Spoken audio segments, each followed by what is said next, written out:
Hi, welcome to office hours, virtual office hours that is. This week, two of the problems on your problem set concern dynamic imbalance, a situation that arises when a rigid body is rotated about an axis that is not one of its principal axes. To help you visualize this situation, watch this. Consider a rigid body rotating about a point fixed in space.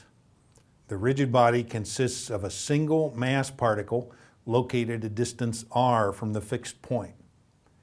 If we define a body coordinate system with its origin at the fixed point and its x-axis pointing toward the mass particle, the rigid body's moment of inertia matrix is diagonal, and all three body coordinate system axes are principal axes.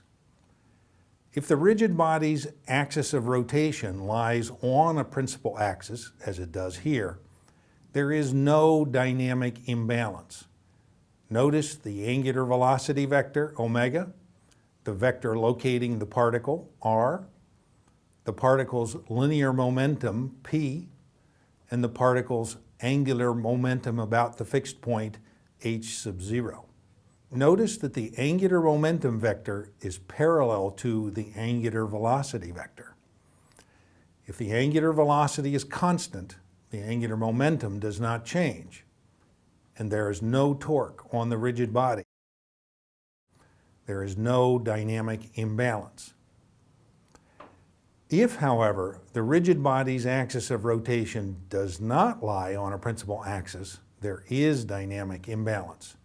Notice that, in this case, the angular momentum vector is not parallel to the angular velocity vector.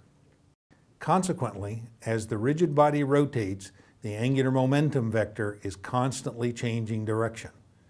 There is a torque that must be applied to the rigid body to cause it to rotate in this way. The structure supporting the rotating rigid body must supply this torque, and it must withstand the corresponding reaction torque of equal magnitude and opposite direction. Notice that the torque is constantly changing direction as the rigid body rotates. The time-varying nature of the torque is a source of noise, vibration, and fatigue.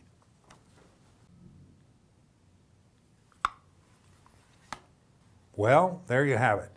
See you next time.